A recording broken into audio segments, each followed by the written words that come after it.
y'all have a million ways each day that you can choose bravely instead of letting your fear own you. And again, when we decide that brave doesn't have to be doing some big Herculean task, it doesn't have to be quitting your job to start your side hustle or climbing a mountain or coming out. It doesn't have to be those. It can be the small, intimate choices that you make in and out of your day every day. When we own those, brave begets brave. We step up into ourselves and we feel that energy and that momentum and that power. And, we can't change anyone but ourselves. But when we change ourselves, the people around us change. They cannot help it. So own your brave.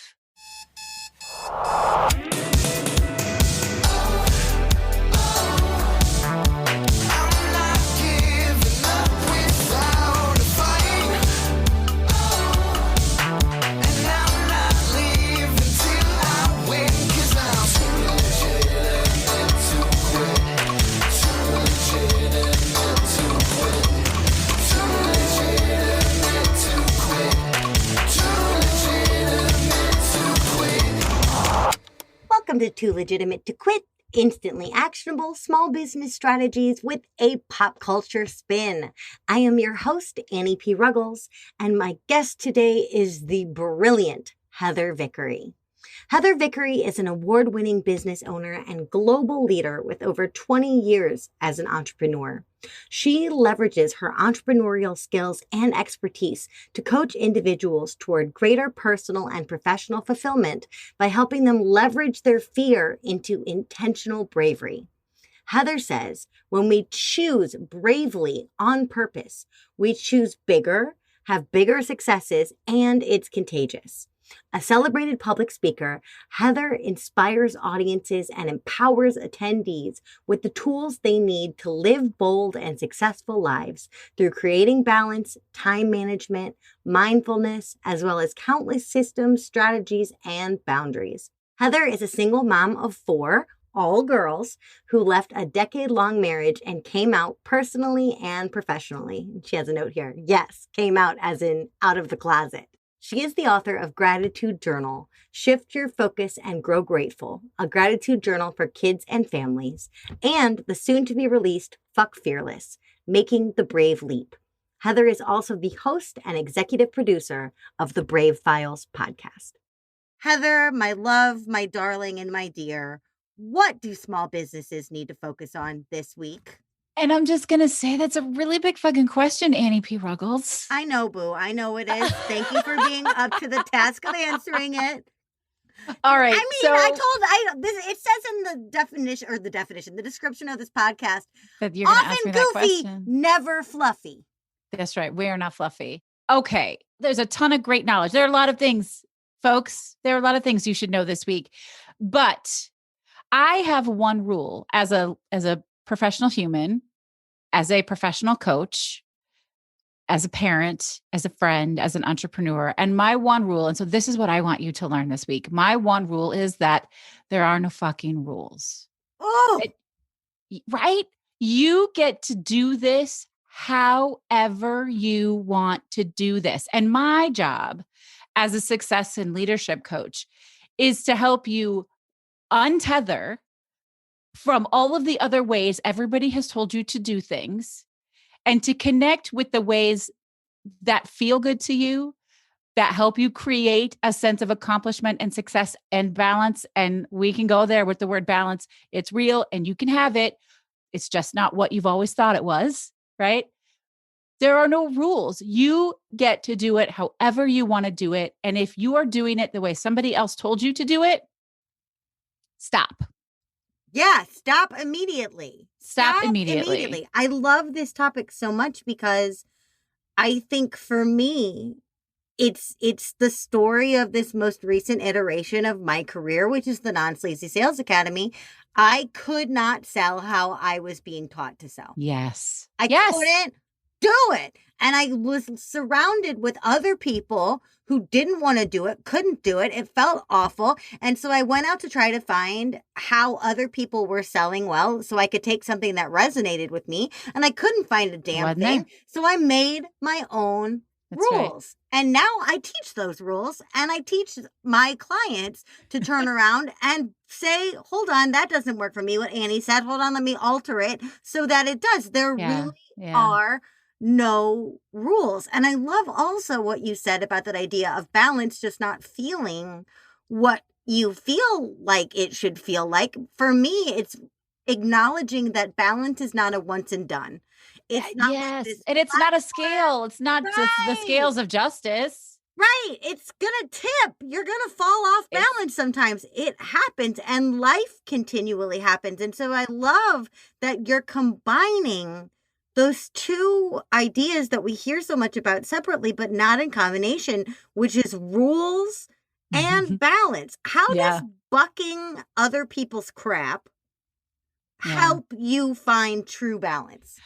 It is the core of it. If you want to be balanced, and let me just clarify, like I said a second ago, balance is not the scales of justice.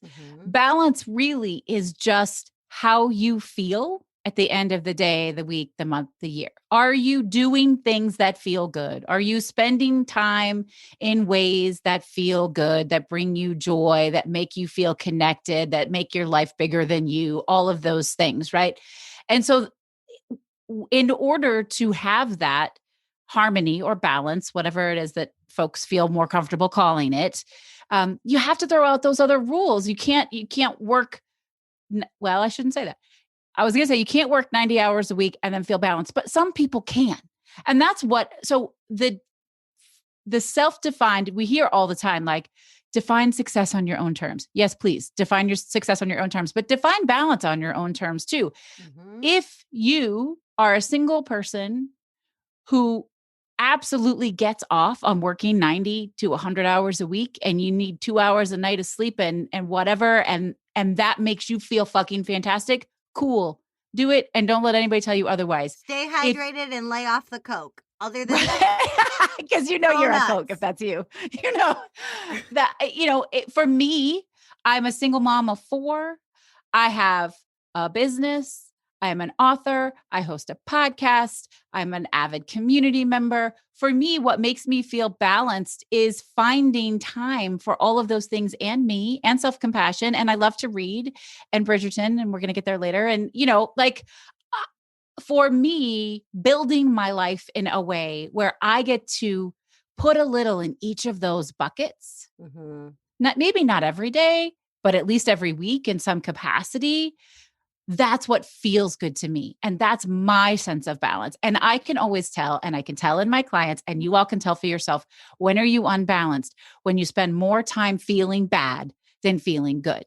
And if you're spending more time feeling bad than feeling good, then it's time to reassess what's happening. So my platform, you have your non-sleazy sales, mine is the Brave method. And to implement the Brave method into your life, and we can talk about what that is, Annie, if you want to. But it's that reassessment of, wait a minute, what doesn't feel good? Well, how am I spending my time? What are the choices I'm making that feel like shit? And how do I change them? So that key piece of awareness of knowing how you feel, and then choosing to not allow it to be acceptable to you anymore. I love so many things in what you just said there. And I think for me, the awareness piece you mentioned is so key, because the number one way for me to tell if I'm out of balance is if you ask me how I'm spending my time, I cannot tell you. Yes. Yeah. That's a huge indicator. I'm losing intentionality, right? If I lose intentionality with my time, I'm out of balance automatically. And I love that you brought up stuff like Bridgerton, which we'll bring up in a bit, and reading. In that, no, I don't have time to read a novel every day like I would like to.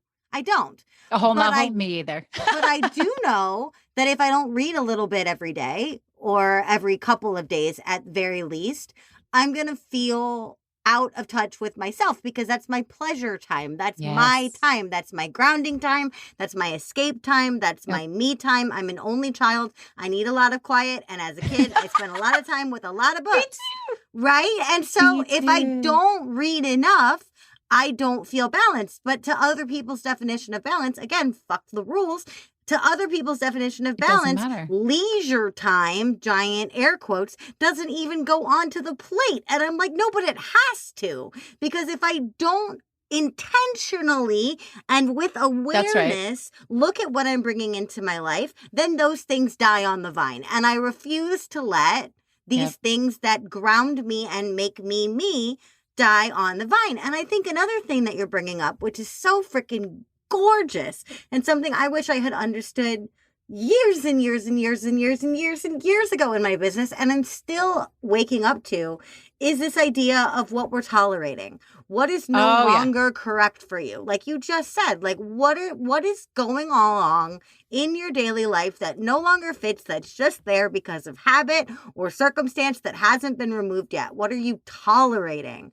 And I think you're totally right. We move the tolerations. We get rid of the excess rules. We get rid of the excess baggage. We find space again for the stuff that matters. You created. I have a whole workshop on tolerations. Tolerations are huge. It's all so, and I have a whole journey with reading. I have an English and theater degree. I'm a reader, but then I'm also, I became a mom with 4 busy kids, and I didn't read forever. I had this whole story in my head that I couldn't read unless I had hours and hours of free time, and you don't have hours and hours of free time. And over the last 3 years, I have worked very hard to rewire myself and my day to accommodate learning and passion for myself, like the things that I want. And after a lot of hard work, I now have, and then they're pretty hardcore everyday major parts of my self-care plan is during the day, I give myself 15 to 30 minutes to read for professional or personal growth, or if I'm doing anti-racism work, whatever, that's in the morning. When I am in the car or on a walk, if I'm not looking for solitude or in the shower or doing dishes or do whatever, I listen to an audiobook. It's almost always a memoir. I learned that way. And then I read for pleasure, whatever the fuck I want to be reading for pleasure in the evenings and on the weekends. And where 4 years ago, I probably didn't read 12 pages in a year. I'm already on my 26th book this year for 2021.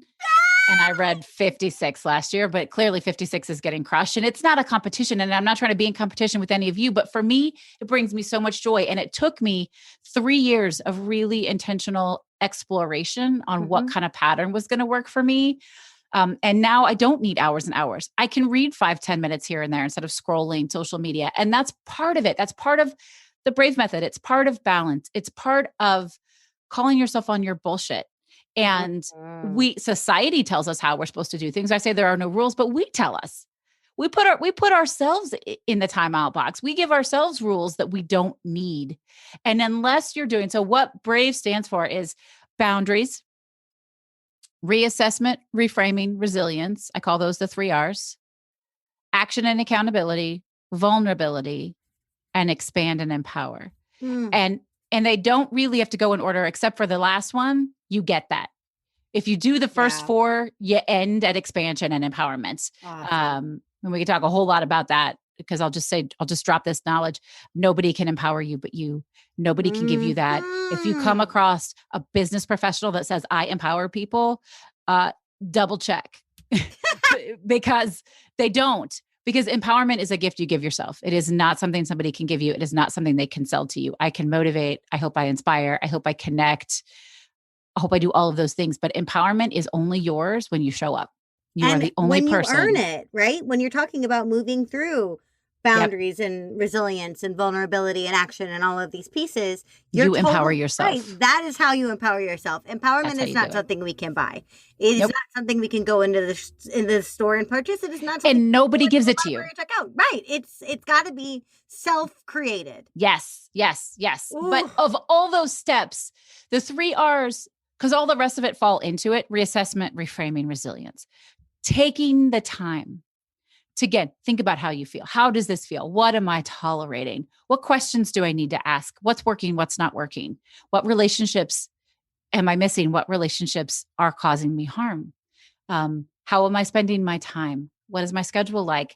Do I need more staff? Do I need to fire someone? Like all of those things, building that reassessment phrase in. And then I really am deeply, passionately connected to the concept that words matter.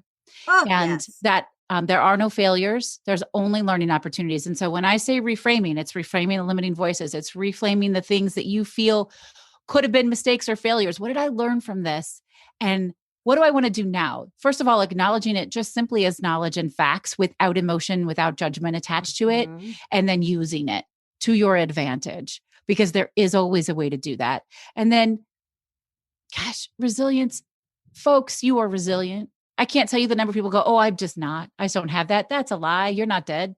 But I was going to say, if you're alive, aren't you by nature resilient? You are. You are. And so much of it is in how you choose to tell yourself these stories. But if you get up and do it again, and maybe that just means life, whatever it is, if you show up day after day and you do not just lay down and die and give in, you are resilient. And also you can learn to be more resilient. Resilience is a skill. It is a skill that you can learn. There are proven exercises. If you want to know more, hit me up. We will talk about it. I have a training on it. I'm not trying to sell you anything. I'm just saying you are resilient. And when we can own that about ourselves, I am resilient. I am brave. I am empowered. When we can own that about ourselves, we move through the world and through our lives in a completely different way. And it affects everyone and everything around us. I think that is just stunning, because I can see, how if we're saying you are responsible for empowering yourself, and both you and I firmly believe that. Yes. Where people will go, well, wait a minute, I'm just me. How am I going to do that? But to be able to say, you are resilient, you are alive, you are here. If you're showing up in a small business and you just survived 2020, ooh, resilient as fuck. Resilient AF, baby. Yep. Seriously. And also, that's not even factoring in what life throws at you, what the economy throws at you, all of these curveballs. But I know very much so. And it was not that long ago in my own history, I would have been one of the people to say, I seek resilience. I crave resilience. I am not resilient. But I love that it's lies. It's exactly like what you're saying about empowerment. It's earned. Resilience is earned through repeated acts of bravery. Yes. And I had a little sign in my office that said, I will be more brave every day. And that was in my office every single day of 2020. I have since given it to my husband, who could use a little bravery. But I am more resilient now than I was a year ago, because I chose to show up bravely to the best of my ability in everything I did as a person. As like you mentioned anti-racism before, that was a huge part of 2020 for me, was realizing my own racial bias and problems and my privilege and how I was adding to the mess. Right. And all of these different things. For sure. But I think, weathering ourselves is how resilience is earned. Do you agree? I totally agree. And I will say that is one of, I believe, the gifts that have come out of the pandemic, is that we have all discovered that we are far more resilient and far more inventive and far more creative than we ever imagined we could be. Because guess what, folks? When we don't have a choice, we do. Yep. We figure it out. We do the thing. Again, we are so strong. And it's just more in, are you willing to acknowledge that about yourself? Are you willing to step up into that and own it? And a lot of people are afraid to do that, because then what? Because then what do you have to do next? And maybe it's going to be hard, and maybe it is. And you mentioned Brave, which makes me smile, because Brave is my whole business. I have the Brave Method. I have the Brave Files podcast. I have the Brave on Purpose Facebook collective. I have the Intentionally Brave Entrepreneurs program. I have a book coming out in a couple months that's called Fuck Fearless, Making the Brave Leap. Like, Brave is my whole business. And I want to just say, bravery is self-defined also.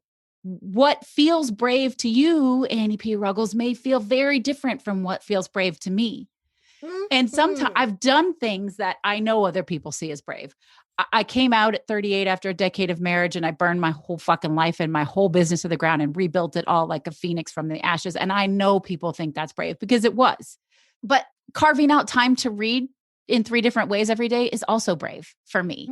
And asking for help was hugely brave. And I've interviewed people on the show who going to Walmart is brave, or popping their head out the window when the doorbell rings because they have such severe social anxiety that they're afraid someone might see them is brave.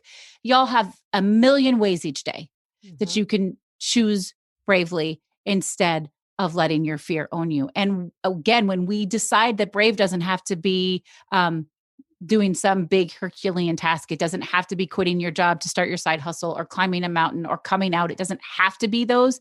It can be the small, intimate choices that you make in and out of your day every day. When we own those, brave begets brave. We step up into ourselves and we feel that energy and that momentum and that power. And, we can't change anyone but ourselves. But when we change ourselves, the people around us change. They cannot help it. So own your brave. Own your brave and define it for yourself. And treat yourself with a lot of grace. That's what I hear underneath this is like, well, that may not be brave compared to somebody else, but it's brave for me. And for me, it reminds me of the first chapters of Mel Robbins' book, The 5-Second Rule, where she's talking about when she was so mired in depression and overwhelm and parenting and everything going on, she would feel like such a piece of shit, waste of space. But she came to realize that some days just getting out of bed was enough. That's it.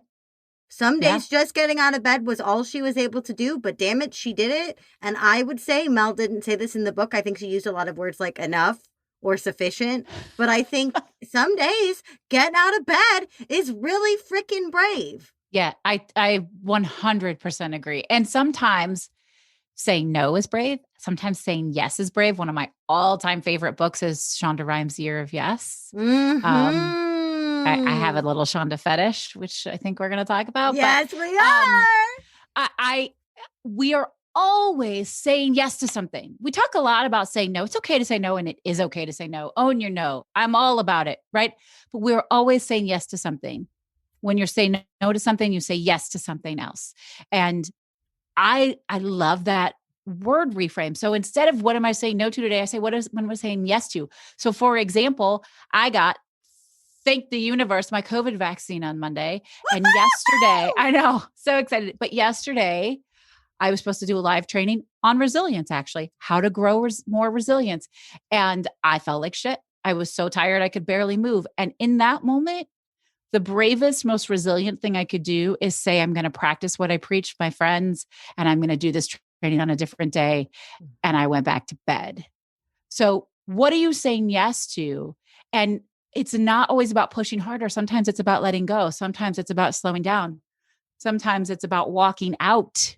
It's all okay. Rescheduling stuff for your own needs is brave as hell. Yes, it feels is. like and it gives be my the people easiest thing, but it really doesn't. And it's hard. It gives my people permission to take care of themselves and to understand that I am as human as they are. I get really frustrated with folks in the coaching industry who look always as if they've got it all together and they never have mistakes or they never have bad days. And I have so many, like it's so hard. And I just am really real, and it doesn't make me any less good at my job. In fact, I think it makes me better at my job because I feel you. I get you. I've said the longest time, what people need to feel is seen, safe, and supported. How are you going to feel seen, safe, or supported with someone who's not willing to be real with you about their own needs? That's what I'm talking about. Especially when it's something as severe as a COVID vaccine. Like, come on. I know, right? I was passed out. I don't know. Have you had yours yet? I'm one shot in. Okay. Well, I did Johnson & Johnson, which has my anxious daughter. You're a little one-shot fancy. One-shot fancy. My oldest daughter, who has pretty severe anxiety, is like, well, that's not good enough. And I'm like, baby girl, I did all my research. It is good enough, and I'm cool. Like, Dr. Fauci says it's good enough. In this household, it's good enough for me. That's what people were like, do you want the Pfizer? Do you want the Moderna? Do you want this? Do you want that? I wanted the Moderna because it's Dolly Parton's vaccine. I got the Pfizer. I did not care. I'm like, Dolly will still be happy for me I got anything. Oh, all hail Dolly. Right? And then my husband got the Moderna. So at least one of us got the Dolly. Oh, yeah. But no, it's, but that's the saying, I'm going to take what's best for me so I can return to my life. Freaking brave. But That's before right. we go even further, I want to talk to you about somebody super brave and one of her most recent projects. That's right. We already talked about her. Whoop. Heather, what does any of this have to do with Shonda, Bridgerton, or anything else? Okay, first of all, talk about not following the rules. Talk about writing it the way you want and doing it the way you want and changing fucking everything. Mm-hmm. The queen of it all, she's getting real close to crossing the line and being more of a queen than Oprah for me. And that's a lot I because mean, if you're Oprah is even a in the fucking queen. category, that but she can do it all, and she She has done it all, and she's constantly reinventing. brilliant. She's brilliant. Her book is amazing, y'all. I listen to audio. I said that earlier. I like memoirs on audiobook because I feel really connected and I move in. And I deeply believe that I learn from all of the things that I do in my life. It doesn't have to be a Mm-hmm. learning opportunity. It doesn't have to be a class. I take that. I do certifications. I read all sorts of business and personal growth books, but I learn from the memoirs I listen to. I learn from the TV shows I watch. I learn from the books I read for pleasure. And I loved listening to Year of Yes on audio. When I was done, I wanted to just start it over. I was like, Shonda could just talk to me all the time. So what does this have to do with it? I think Bridgerton is a really, and I want to clarify because I know you're going to get hot. Bridgerton, the Netflix TV series, adapted by or from, I get it, the Julia Quinn book. Okay, we can put Julia Quinn in a little pocket and we can talk about her in a minute because I know it'll make you feel We better. might But not I'm even talking need to. about the TV series, which throws all the rules out the window. It rewrites it in a way not unlike, which probably would have been the other pop culture reference that I would have suggested to you, Hamilton, not unlike Lin-Manuel Miranda, which is like, wait a minute, let's look at history.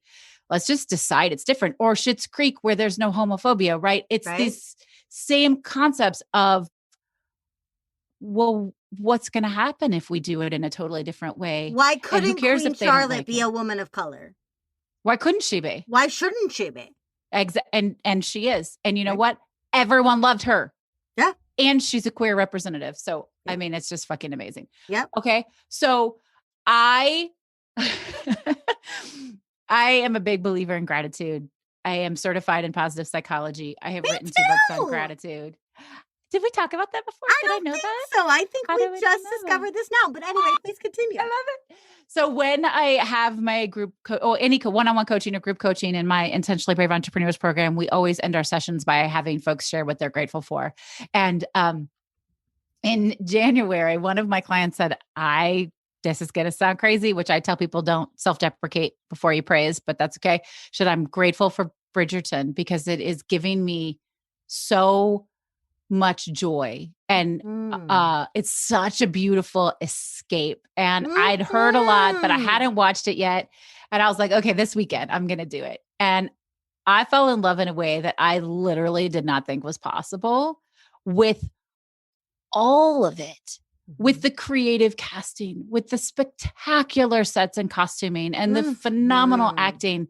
And let me just tell you that this lesbian loves Reggae Jean Page's smolder. I literally, somebody's like, oh, he's too broody. And I was like, I have not met a lesbian or a straight man who doesn't think I'll bring that smolder up on over here. Who doesn't love a perfect smolder? I completely agree. I don't think there's anybody that can resist the broodiness. I literally have all the tingles just thinking about it. And I'm like, and the sex is hot. I mean, my partner was thrilled. Sorry, TMI was like a great couple of weeks because I watched it like 4 times straight in a row. Yeah. And it was like, she's like, there's no such thing as me? a TMI on TLTQ. It's just not. She's like, do you miss me or is it Bridgerton? I was like, it's Bridgerton. It's cute when you don't talk. But I don't even remember what I was going to say because that was so funny. But it was such beautiful escapism. It was creative and inventive. Oh, I was the sex scenes. The sex scenes were amazing, but it was so much more the personal intimacy, the I mean, you've seen the memes like, yeah. Having someone kiss you until you're weak in the knees is hot, but have you ever had someone button your cuff or take off your glove? And I'm like, just the creativity, the artistic creativity of it. I was totally sold. I loved it. I went back and watched it. When I went back the second time, I watched for different things, and I could see things like the Bridgerton crew walking into the ballroom and everybody else is walking backwards. Who catches that moment? It's fucking spectacular. Right. And again, this is all about or the music, like figuring out what the music is, because it's so gorgeous. But if you're like, wait a minute, I know this. Is this Demi Lovato? Like, what is this, right? What is this? But, so you already alluded to my hashtag Bridger beef. But I love that we're talking more about Shonda than about Julia, because I didn't actually like the book. Yeah, the book's not good. The second one is good. Oh, so it's boring. The Duke and I is boring. The Duke and I is. Here's the thing. Okay. Here's the thing. I love that it's more about Shonda, because for me, the success of Bridgerton, this series, is nothing short of polishing coal into a gorgeous diamond that it has no right to be. In that, I read a lot of historical romance. I read a lot of romance in general.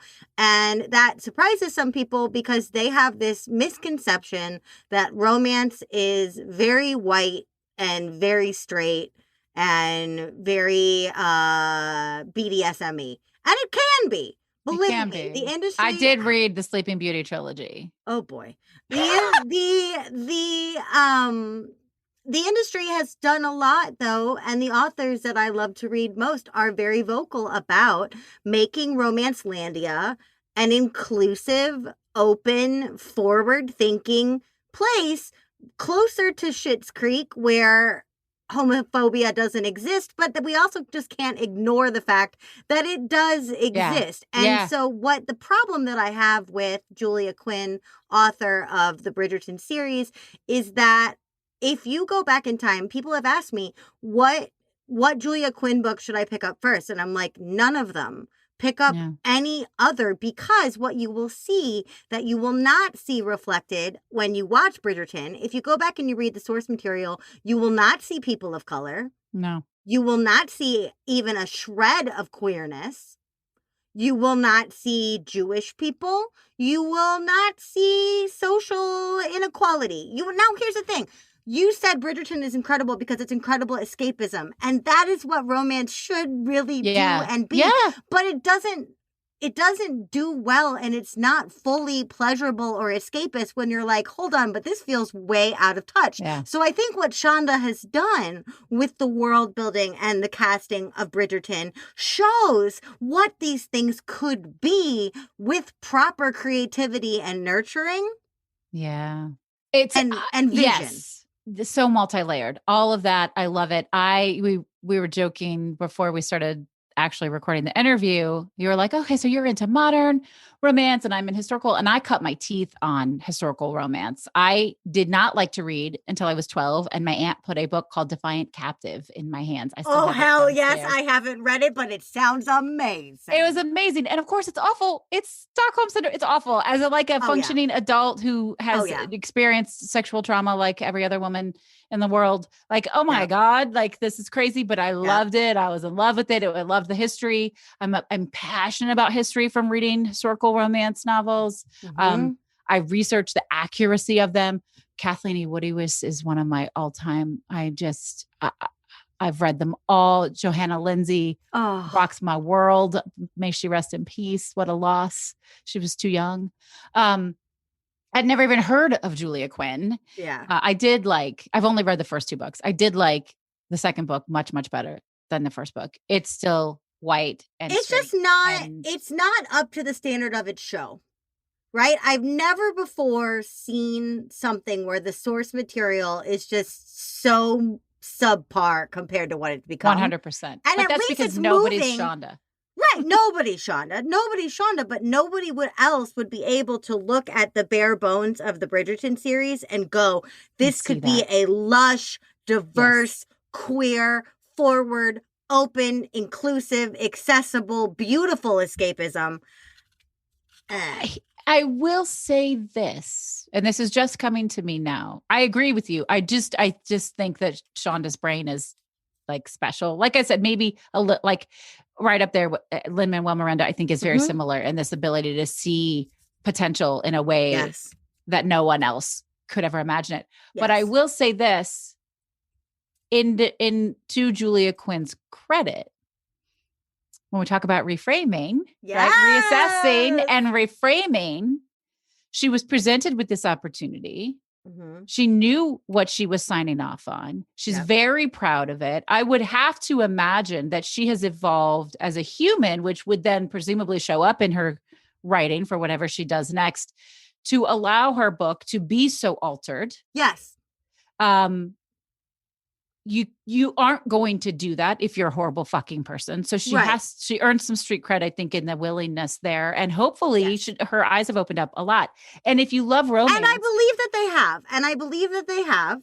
Which is why I'm like, yes, watch the show, but just don't go back and read her old books. Just support Julia by watching the show. Yeah. I'm down with that. Also, I only need to watch the books because I cannot handle surprises. And I need to know a little bit about what's happening. Because I have no patience for that shit. I read the last page of the book before I. Oh my God, we are sisters. I do the same thing. So I'm reading them, and I'm just going to say that I'm reading them because I want to know. And also I actually find joy in the oh, that's totally different. Oh my God, she blew that up. Anyway, it's very cool. But I did want to, because I think there's some really great modern romance out that's super culturally aware and on the cutting edge. We were talking about Talia Hilbert, which she's got the Brown Sister series, Get a Life, Chloe Brown, Take a Hint, Danny Brown. I can't remember the name of the next one. I haven't read it yet. They're so fun. Yeah. Laugh out loud, hilarious, so fun. And then inching up into my joy bucket, getting right up there with Bridgerton, is Casey McQuiston's Red, White, and Royal Blue, which they are making into a movie. It's going to be so good. It's going to be so freaking good. I read it in one day, and then I'd gotten it from the library, and then I went out and bought the copy, and I'm like, I'll just have it. I just need to have it for when I need to feel better. And that book made me rethink one of my own biases, which is that I try not to read a ton of male books written by women. I don't know why. But she's a queer woman. Does that matter? She's a queer woman. Yeah. But I was just like, look, I'm in love with Prince Harry, or the Harry formerly known as Prince Harry. And so I was like, I'm sorry, he's a royal and he's gingy. Yes, please sign it on up. But I loved the way that book got me to question my own biases. And I love the way that it reframed all of the stuff that I had of the issues of okay, look, we could write all of these things. Heidi Cullinan can write an incredible romance between two men. So can Casey. All of these different things. But I love that what's really emerging about this Bridgerton is giving life to your narratives based on what is possible, not just what is available. Yes. That's what I'm hearing in the similarity between Lynn and Shonda, right? I thought it was so funny.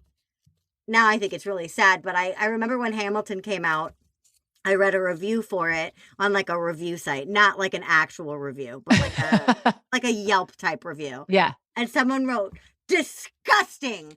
The presidents of the United States of America were not Black, and there was no rap during that time You period. missed the point, and Buster. I'm like, wow, did you miss the point?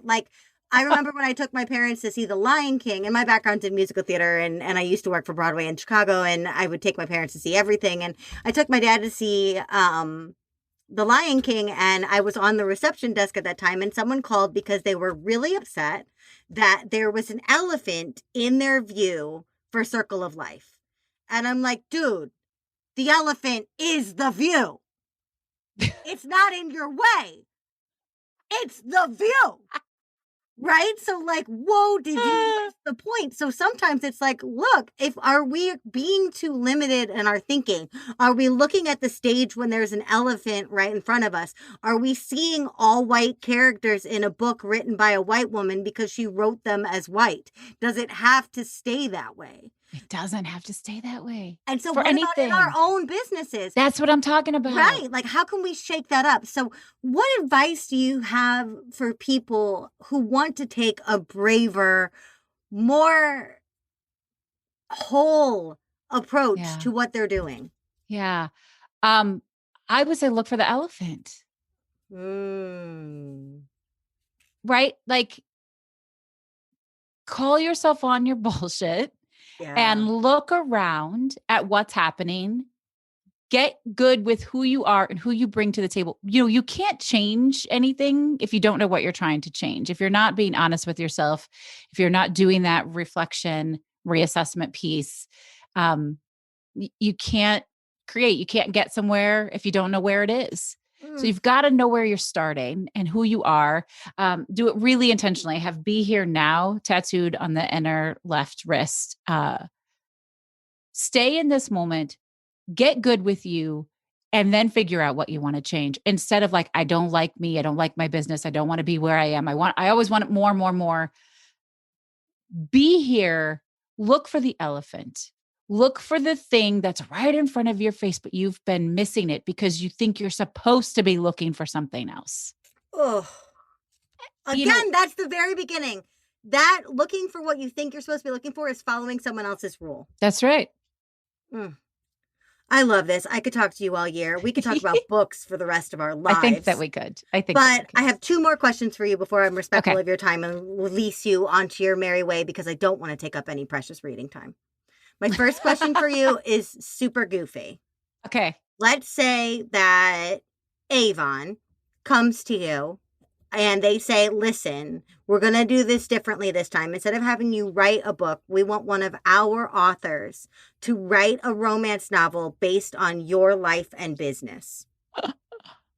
What would you suggest as the book title for a romance novel about your life and business? Damn. I am not so good on the spot with stuff like that. The book that my kids have always titled for me is Not Your Typical Lesbian. Can that be a romance novel title? Absolutely. Not Your Typical Lesbian. Absolutely. I mean, we've already mentioned that you are a lesbian who falls for the smolder. So there's used to just be Sting and Lenny Kravitz. And the house rule is if Lenny Kravitz asks, the answer is yes. But my girlfriend's in the same boat. She was like, oh, fuck yes. And now I have to be, although the difference is Lenny is Lenny all the time. And Reggae Jean Page is only Simon in Bridgerton. Right. So God love him. I think he's fucking amazing. I think he's an incredible actor. I will be a fan forever. But I don't think I would necessarily swoon in the presence of Reggae Jean Page unless he smoldered me. But then he would be his character. I mean, that's Sebastian Stan right there. Like, I am not gonna hurl my panties at Sebastian Stan in I, Tonya. But Bucky Barnes could get it. That's what I'm talking about. But Lenny Kravitz is always Lenny Kravitz. And the answer is always yes. Not your typical lesbian. If my listeners want to start a conversation with you to learn more about your workshops that you've mentioned or the Brave Method, or they know how they can put you in touch with Lenny Kravitz, what is the best way for my listeners to start a conversation with you? Yeah, dude, I'm so easy to find. My kids think that it's cool. They think I'm a celebrity because all you have to do is like Google Heather Vickery and I pop up. Let's not tell them that it doesn't mean I'm a celebrity. No one tell Heather's kids. Because really, like, it's so fun that they think I'm famous. No, my website is vickeryandco.com. My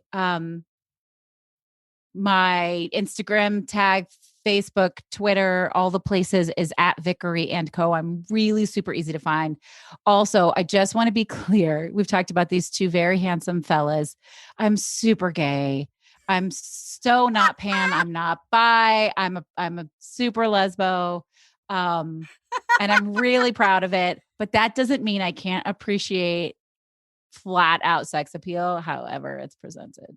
Amen to that. Because there are no fucking rules. Well, you are certainly not the average lesbian, and you are certainly not the average podcast guest, and TLTQ is certainly not your average podcast. So when you bring all those things together, I think we've delivered a hell of an episode today, Heather. Thank you so freaking much for being here. Heather is going to help me and my book club, the Cliterary Coven, come up with a list of romance to read before you pick up a Julia Quinn novel. That's going to be in the show notes. Please make sure that you check that out. Everybody, I will be back in just a second with my final thoughts and your homework for the week. Thank you for having me. So much fun. Heck yes.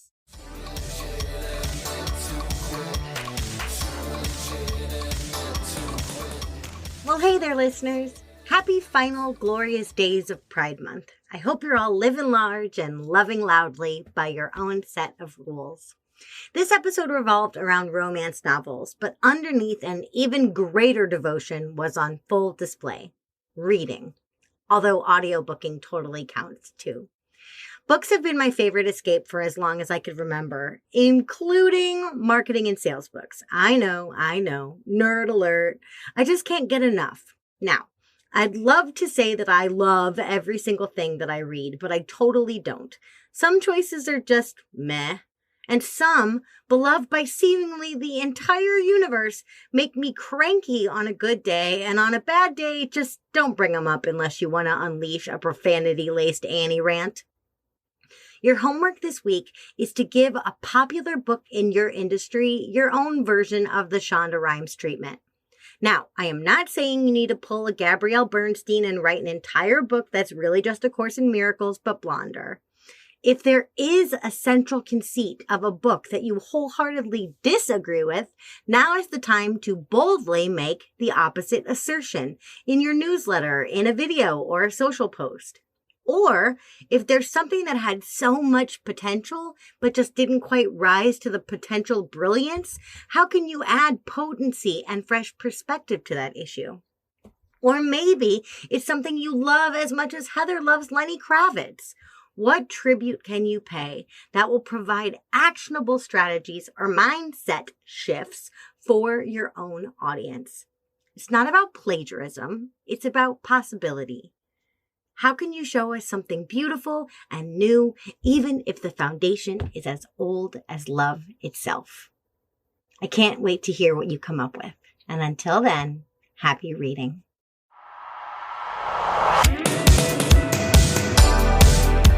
Too Legitimate to Quit is brought to you by the Non-Sleazy Sales Academy and me, Annie P. Ruggles. What if you never had to sell alone again? If you always felt safe and seen and supported in selling situations because you only had to show up as your best and also most ordinary self? You can profit just by being you without one gimmick, 1 inch of sleaze. To find out more about our membership, visit www.nonsleazy.com. That's NONSLEAZY.com. Too Legitimate to Quit is written and hosted by me, Annie Passanisi Ruggles. Our editor and producer is Andrew Sims of Hypable. Our incredible earworm of a theme tune was composed and performed by Riley Horbasio. Our beautiful show art is by Francois Vigneault, and my beautiful, wonderful, amazing creative director, Georgia Curran, handles my social media accounts with care. Listen, I would love to hear from you. I'd love to hear how your homework is going, what you think of the show, or what topics you'd love to see covered here. Feel free to reach out to me on any platform with messaging, but the best for me are LinkedIn, where you'll find me under my name, Annie P. Ruggles, or on Instagram, where you'll find me at Anniepreneur. And please don't forget to send this show to people that you think would benefit, or to drop us a review wherever you listen to podcasts. That really helps our show grow.